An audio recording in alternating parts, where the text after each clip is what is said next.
Banking with Capital One helps you keep more money in your wallet with no fees or minimums on checking accounts and no overdraft fees. Just ask the Capital One Bank guy. It's pretty much all he talks about, in a good way. He'd also tell you that this podcast is his favorite podcast, too. Aw, really? Thanks, Capital One Bank guy. What's in your wallet? Terms apply. See CapitalOne.com/bank. Capital One N.A. member FDIC. When you're driving, nothing's better than binging on a podcast. Well, except maybe binging on rewards from Marathon. That's because you can earn at least 5 cents a gallon in rewards every time you fuel up, saving up to $1 a gallon. Plus, signing up is easy. Do it straight from the pump or at marathonrewards.com. So start binging on savings with rewards from Marathon today. And don't miss the Thomas Rhett Better in Boots Tour this summer, fueled by Marathon. At participating locations. Terms and conditions apply. As the main character of your life, you know how important it is to make the right choices for you, and how sweet it is to feel good about your decisions. With the State Farm Personal Price Plan, you have options to help create an affordable price for you, so you can continue living your best life. Talk to a State Farm agent today to learn how you can choose to bundle and save with the Personal Price Plan. Like a good neighbor, State Farm is there. Prices are based on rating plans that vary by state. Coverage options are selected by the customer. Availability, amount of discounts and savings, and eligibility vary by state. BetterHelp Online Therapy bought this 30-second ad to remind you right now, wherever you are, to unclench your jaw, relax your shoulders, take a deep breath in and out. Feels better, right? That's 15 seconds of self-care. Imagine what you could do with more. Visit betterhelp.com/randompodcast for 10% off your first month of therapy. No pressure, just help. But for now, just relax.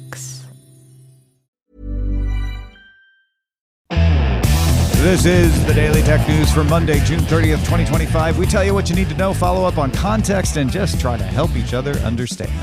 Today, we let you know what we think of Apple's reported strategy for smart glasses and headsets. It's an interesting one. I'm Tom Merritt. And I'm Robb Dunewood. Let's start with what you need to know with the big story. Analyst Ming-Chi Kuo has a pretty good record when it comes to Apple. If you recall hearing something from him that didn't turn out to be true, it's more likely that Apple changed its mind about it than Kuo originally got it wrong. That's probably why his reports always get the buzz, and today's no exception. Apple sees head-worn devices, like VR headsets, smart glasses, that type of thing, as its next major trend. At least that's what Kuo says. It has 3 Apple Vision headsets, like the Apple Vision Pro, in development, as well as 4 variants on the idea of smart glasses. Now, that makes 7 products, so 5 of those 7 actually have timelines associated. The other 2 are still earlier in the process. Let's go through what Kuo says they are. The first is a minor upgrade of the Apple Vision Pro that just has a better chip, runs on an M5 chip. That one's supposed to come in Q3 this year. That doesn't seem like much more than a chip upgrade and not a big surprise. A lighter and cheaper version that everybody's been wondering would come, often referred to as an Apple Vision Air, is a couple of years out still. Kuo says it's Q3 2027. And that one would run on an iPhone processor, top end, but an iPhone processor, not an M-series processor.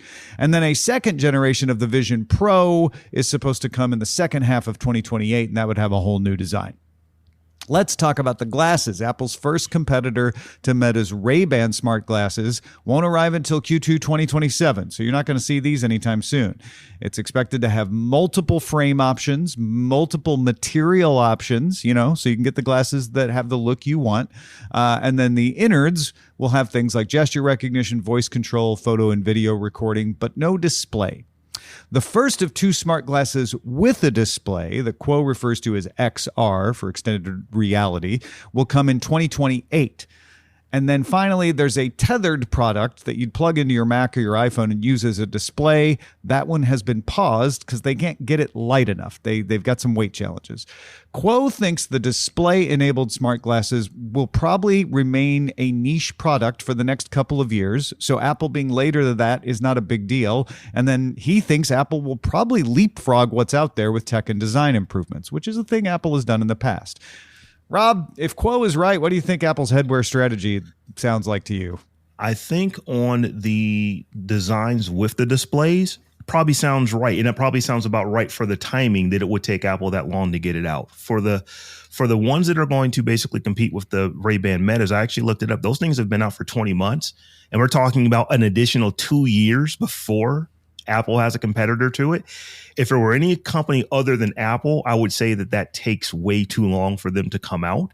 But Apple, being the behemoth that it is, they can release it and they automatically have a huge market of people who are going to get it simply because they have an Apple logo on them. So the question that comes up is why 2 years for the ones that compete with the Ray-Ban Metas?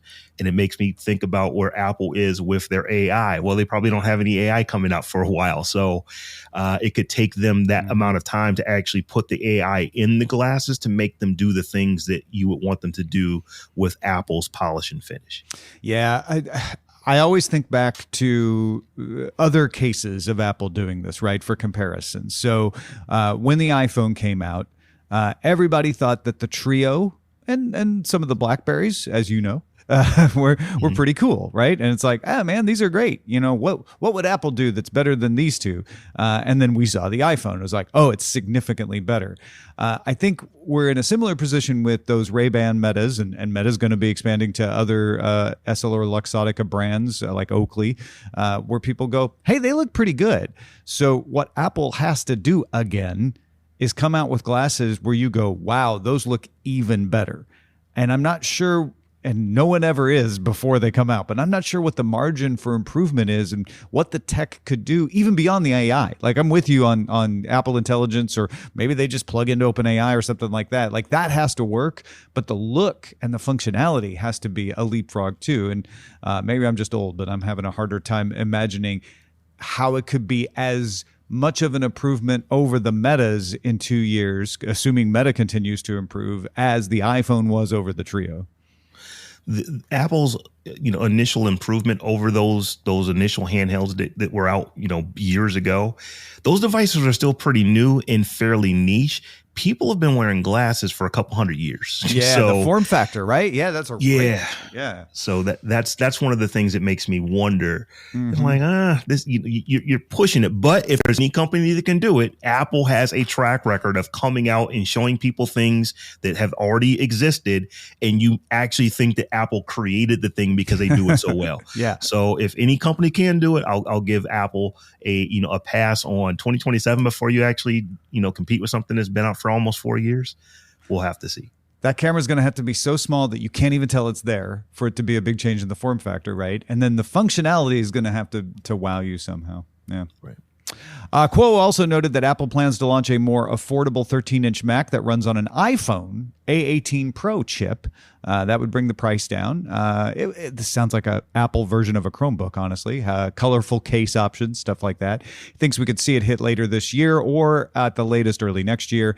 And in other Apple news unrelated to Quo, Mark Gurman over at Bloomberg says 2 unannounced features are coming to iOS 26 later this year: live translation by AirPod, and one that hits close to my heart because I'm here in a hotel room in Austin, syncing captive Wi-Fi across Apple devices. So when you go log onto that hotel Wi-Fi or your coffee shop Wi-Fi, you'd only have to log in once, maybe on the phone. And then when you open your MacBook, it'll be like, oh, you're on the same Apple account? Great. We'll just bring those credentials over to you.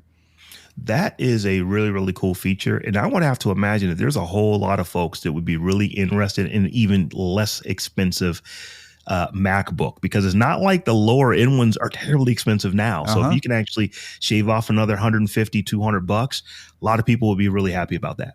Yeah, and going back to the colorful options thing, which Apple has done from time to time in PCs, desktop PCs in the past, that would be interesting too. DTNS is made possible by you, the listener. Today we want to thank Alo, aka Adam L., Tony Glass, and Philip Less.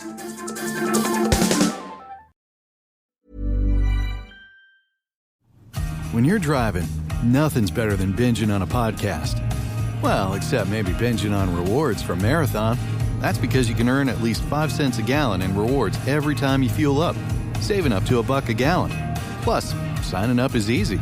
Do it straight from the pump or at marathonrewards.com. So start binging on savings with rewards from Marathon today. And don't miss the Thomas Rhett Better in Boots Tour this summer, fueled by Marathon. At participating locations, terms and conditions apply. Banking with Capital One helps you keep more money in your wallet with no fees or minimums on checking accounts and no overdraft fees. Just ask the Capital One bank guy. It's pretty much all he talks about, in a good way. He'd also tell you that this podcast is his favorite podcast, too. Ah, really? Thanks, Capital One bank guy. What's in your wallet? Terms apply. See CapitalOne.com/bank. Capital One N.A. member FDIC. Checking off the boxes on your to-do list is a great feeling. That's why a State Farm agent is there to help you choose a coverage option that's right for you. Whether you're getting a new house, car, boat, or RV, helping protect it is important. And State Farm is there to help you choose the coverage you need, whether you prefer talking in person, on the phone, or using the award-winning app. And with so many coverage options, it's nice knowing you have help finding coverage that best fits your needs, so you can continue to focus on what's most important to you. Like a good neighbor, State Farm is there. BetterHelp Online Therapy bought this 30-second ad to remind you right now, wherever you are, to unclench your jaw, relax your shoulders, take a deep breath in and out. Feels better, right? That's 15 seconds of self-care. Imagine what you could do with more. Visit BetterHelp.com/randompodcast for 10% off your first month of therapy. No pressure, just help. But for now, just relax. Walmart Business is in the business of helping your business. Regardless of whether you're building bridges, building spreadsheets, or building lesson plans. Ooh, that looks fun. Walmart Business can help save you time, money, and hassle so you can focus on what you're building instead of what your supply closet is missing. In short, we take care of business so you can do more with yours. We're the Walmart you love, now for your business. Learn more at business.walmart.com.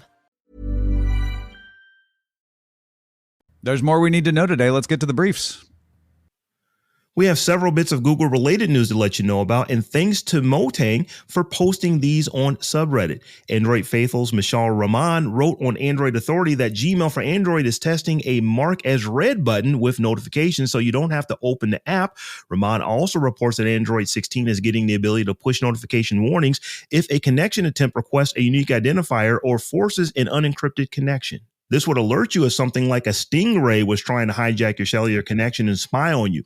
Phones would need to have new hardware in the modem to support this, but the groundwork is being laid in Android to support it when they do. In other Google news, Google VO3 is now available for everyone on Vertex AI and Google Cloud, and Google has agreed to buy half the power coming out of a nuclear fission reactor from Commonwealth Fusion Systems outside of Richmond, Virginia. Fusion reactors don't create the toxic waste that fission reactors do, but they are just coming out of the research phase. Commonwealth's test reactor called Spark won't come online until next year, and the full reactor called Arc is scheduled for sometime in the 2030s. Google did write a check now, so hopefully that test reactor works. Yeah, Google's making a big bet. Fusion reactors working as expected would be huge for our power needs. And the fact that we're seeing multiples of these starting to do test reactors is kind of a big deal if they work, but there's a few people out there who are skeptical that they're going to work as promised.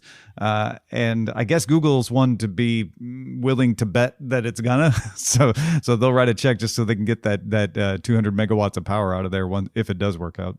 Google is an AI company, and things we know about AI companies is they require enormous amounts of power. So if there is a way to get and I'm doing the air quotes for people who cannot see me right now, this is a relatively clean type of energy. It's nuclear powered, and there's issue with that. But I think everybody thinks of like 3 Mile Island meltdowns, and we really have not had that since then. So this is something that Google is. They're taking, I don't want to say they're taking a flyer on it, but it's like, you know what, let's go ahead and put the money in now, make you see if this stuff works. And if it does, we are first in line to get enormous amounts of capacity. Because fusion is much cleaner than fission. Fission's what we have now. That's 3 Mile Island. And that's the one where you split the atom apart to get the power out, and then you have radioactivity left over. With fusion, you push the atoms together, and so you don't have anything left over. There's still some byproduct of it, but not nearly the toxicity and the difficulty of disposal that you have with fission. So it would be huge if we can get fusion reactors. And it's going to cause a lot of confusion amongst people too, because they're going to hear fusion but think fission, like you said. So there's a long road for that, much less the fact of whether it works as promised as well.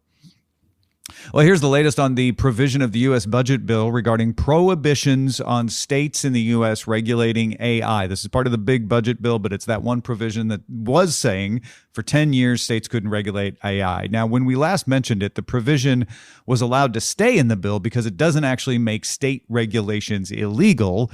It withholds federal funding for broadband infrastructure if states keep regulations. And the Senate parliamentarian said, yeah, that's a budget item. You can put that in the budget bill.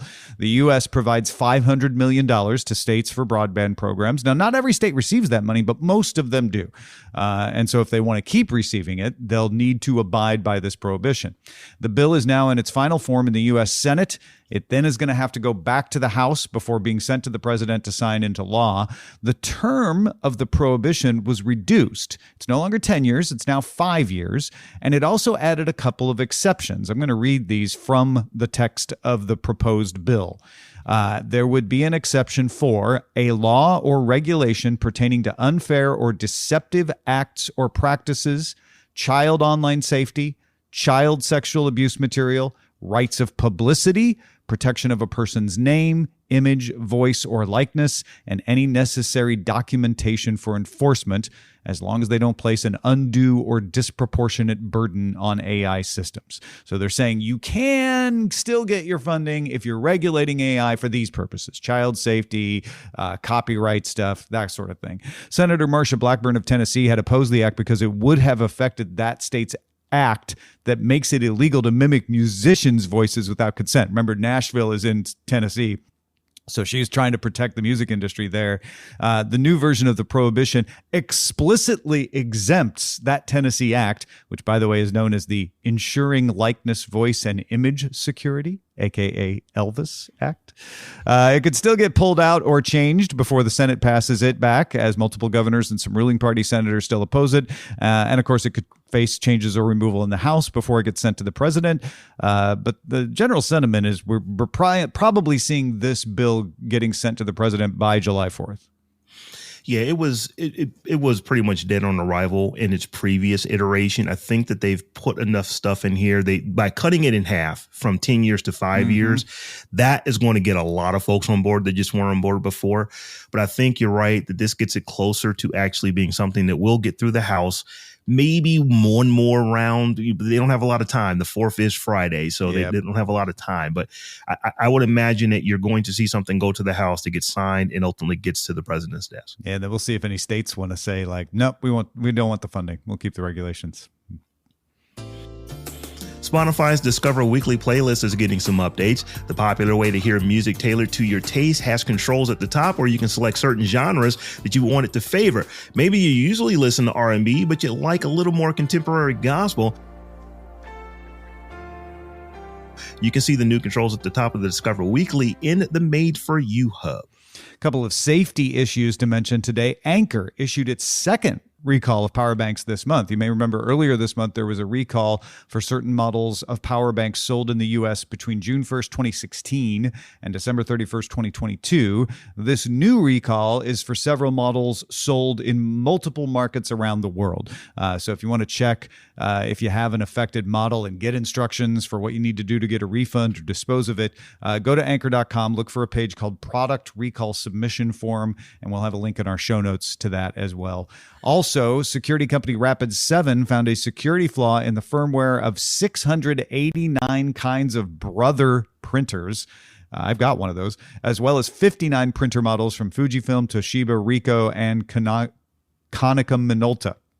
Partial patches have been issued, but to fully mitigate the vulnerability, you need to make sure you have changed the default admin password on the printer, which all of us did as soon as we got our printers, right? So we're all good, right? I just changed mine to password, Tom. Nobody will ever guess you that. Change the default 1234 to passwords. Smart. YouTuber Christian Perry Fratic Simpson posted a video of details of his share purchase agreement for the assets of Commodore Corporation. The agreement supposedly requires a payment in the low seven figures to be paid to complete the deal. While Simpson and friends have raised some money, they still are looking for angel investors. Lots of folks from the Commodore heyday back in the 80s are on board to work on the new organization should it come together, including the father of the Commodore 64, Albert Charpentier, and Michael Tomschick, aka Vic Czar of the VIC-20. This is a fun idea, and it's a great way to get the angel investing to do it, to be a popular YouTuber with popular videos, and then this goes viral, and then we talk about it, and everybody's talking about it. And I think everybody likes the idea of, Commodore reuniting the old folks and the nostalgia of the brand and all that to be more than just slapping a name on something. Maybe they can make something interesting and new. It's still pretty much nostalgia, though. It's definitely nostalgia, but it's getting me. My first computer was the TI-99 4A, but my cousin got the Commodore VIC-20. So that my second computer was the Commodore 64. It was for the games in addition to being able to code, but I remember that time fondly. It was, it was really the TI-99 4A started it, followed by the 64 that really got me into tech, into computers that has lasted for 40 some odd years. You and I share that lineage. My first was a TI-99 4A, and then I got the Commodore 64, and I have fond memories of both. So I love this too. Microsoft CEO of AI, Mustafa Suleyman, says the company has developed a new language model that can diagnose disease 4 times more accurately than a panel of human physicians. Microsoft tested the model with 304 case studies from the New England Journal of Medicine. So these were difficult cases. They assembled them in a test called the Sequential Diagnosis Benchmark. And then the Microsoft language model broke those cases down into a step-by-step sequence that they would need to follow to create a diagnosis. Then, here's the key part, that model consulted other models like GPT from OpenAI, Gemini, Claude, Llama, Grok, and mimicked how multiple human experts team up on a case as a group of experts. Suleyman called it chain of debate, which is a play on chain of thought where a model rethinks multiple times to make sure it gets the right answer. They call the system the MAI Diagnostic Orchestrator. You might see it as MAI-DXO. It achieved 80% accuracy on these difficult cases compared to 20% from a human panel that was not familiar with the cases.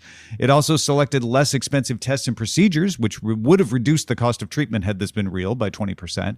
Microsoft has not said how it might or might not implement this research project, but if it wanted to deploy it to people, it would need to conduct a clinical trial on actual patients that were being treated by a human and do comparisons there in the real world. So when we talk about AI, generically, we're pretty much talking about LLMs, but this is this kind of AI that I'm really, really excited about because, clinical trials and things like that, they take enormous amounts of time. And if you can model this stuff and you can decrease the amount of time that it takes to get better outcomes, that is a good thing for people. Yeah, no, this is a really good one.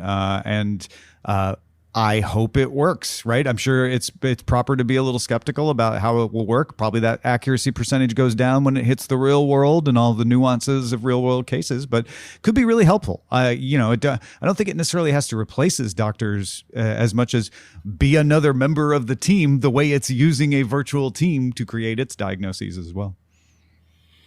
Scientists at the University of California at Davis have developed a device that can translate brain signals into sounds, including words, without much latency. Most brain-computer interfaces do this by translating brain signals to text and then turning them into speech. They put 256 microelectrodes into the area of the brain that controls vocal tract muscles. The signals were sent to a neural decoder, which was trained to detect pitch and voicing. Then it was fed to a vocoder to synthesize speech. Latency was reduced from minutes in previous systems down to about 10 milliseconds. That's almost instantaneous. The error rate was a bit more than 43%, but reached 100% when you had a transcript. The scientists are now working with a company from Austin called Paradromics, which has a system with more electrodes. They want to receive FDA approval to do clinical trials. Yeah, this is incredible. We've been seeing brain-computer interfaces just continue to get better and better and better. And in the past, it had been trying to figure out how to have a person imagine a word and then translate it. And that was impressive that they could do that. This is saying, what if we just try to detect how they would form their mouth when they spoke, if they can't speak, and then turn that directly into speech, and it's instantaneous. So again, need to get that error rate down. But when you know what they're saying, you can tell what they're saying is what that transcript part that you talked about said. And I think this is incredibly promising, and I'm glad that there's a company that wants to push this one toward clinical trial. I hope they get the approval. Absolutely impressive here. Just to put it in perspective, you go from several minutes to the blink of an eye. The blink of an eye is about 10 milliseconds. So, this is pretty darn impressive if they can get that error rate down. Gartner Group says that its communication with companies indicate that 60% of agentic AI projects that are under development right now at companies will remain in development by the end of 2027. The rest will be canceled for concerns about cost, concerned about how valuable they are, whether you can control the risks or not. Gartner also projects that by 2028, 15% of daily work decisions will be made by these kinds of agents, and 33% of enterprise software apps will include an agent. Gartner says successful agents offer enterprise-wide productivity. So if you're looking for how can we make sure our agent is successful, don't look on individual boosts. Look at how it's going to affect the entire productivity across the enterprise. Gartner says that the best chances are automation of routine workflows and information retrieval. This tracks because right now, many companies are pouring money into this just to see what they can do. A year and a half from now, they're going to absolutely be concerned about what is it actually doing effectively and saving us money. So yeah, this stuff makes sense here. Joby has delivered its first production electric takeoff and landing aircraft to Dubai as part of its plans to launch air taxi service there by 2026. Test flights will begin soon on planned routes, with commercial service to begin by the end of this year or early next year. With wide availability following those tests, Joby aircraft are all electric and seat 5, including the pilot. They can reach 200 miles per hour and travel 150 miles on a single charge. I mean, I think this is significant because we are actually getting one of these aircraft that we've been talking about forever in the air. I mean, I know it's not in the air yet, but it actually got delivered. I think Joby has like 5 in production right now that are out there being tested. But this is going to one of those stories that we heard, like Dubai is going to do this air taxi service someday. Like, okay, they actually have a vehicle they could do it with. So that's significant. They've got a vehicle. It looks like it's coming really, really soon, and we are probably months away from living in the time of the Jetsons. Months, if not years, but maybe months. We have a live stream show as well, folks. If you like watching live TV, or you can catch DTNS live. Watch it at 4 p.m. Eastern at youtube.com/Daily Tech News Show, or you can catch it later. You can watch it there on YouTube or as a podcast. Just look for DTNS Live. When you're driving, nothing's better than a suspenseful podcast. But when you want to save on gas, drama's the last thing you want. That's why Marathon makes it easy to save with Marathon Rewards, earning you at least 5 cents a gallon in rewards with every fuel up and saving you up to $1 a gallon. Plus, signing up is easy. Do it at the pump or marathonrewards.com. So start saving with rewards from Marathon. And don't miss the Thomas Rhett Better in Boots tour this summer, fueled by Marathon. At participating locations. Terms and conditions apply. Banking with Capital One helps you keep more money in your wallet with no fees or minimums on checking accounts and no overdraft fees. Just ask the Capital One bank guy. It's pretty much all he talks about, in a good way. He'd also tell you that this podcast is his favorite podcast, too. Ah, really? Thanks, Capital One bank guy. What's in your wallet? Terms apply. See CapitalOne.com/bank. Capital One N.A. member FDIC. We end every episode of DTNS with some shared wisdom. Today, Mark has some thanks. Yeah, we talked with Bart Busschots last week about alternatives to Pocket, and a lot of people wrote in thanking us for these. Mark was one of them. He says, "Thank you, Bart Busschots. Range.io is exactly what I've been looking for to keep track of sites instead of leaving 80 tabs open on 3 different devices. This was an excellent recommendation." It is pretty cool. How are you, Tom? How many tabs do you generally leave open on your devices? I've got 20 in this browser window and maybe a good 10 or 12 in other browser windows that are minimized at the moment. I'm not that bad, but this might be able to help both of us out. Yeah, it just might. It just might. Thank you, Bart. And thank you, Mark. Well, folks, we'd love to know what you're thinking about. If you've got some insights into any stories, share it with us at feedback@dailytechnewsshow.com. Yeah, big thanks to Mark for contributing to today's show. Thank you for being along for Daily Tech News Show. You can keep us in business if you're not already a patron. If you are, thank you. And if you're not, go take care of that. Patreon.com/DTNS. Talk to you soon.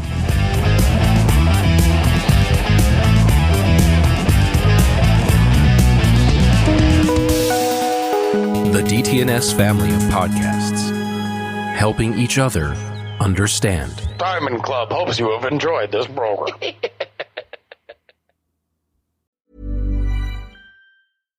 Banking with Capital One helps you keep more money in your wallet with no fees or minimums on checking accounts and no overdraft fees. Just ask the Capital One bank guy. It's pretty much all he talks about, in a good way. He'd also tell you that this podcast is his favorite podcast, too. Aw, really? Thanks, Capital One bank guy. What's in your wallet? Terms apply. See CapitalOne.com/bank. Capital One N.A. member FDIC. Checking off the boxes on your to-do list is a great feeling. That's why a State Farm agent is there to help you choose a coverage option that's right for you. Whether you're getting a new house, car, boat, or RV, helping protect it is important. And State Farm is there to help you choose the coverage you need, whether you prefer talking in person, on the phone, or using the award-winning app. And with so many coverage options, it's nice knowing you have help finding coverage that best fits your needs, so you can continue to focus on what's most important to you. Like a good neighbor, State Farm is there.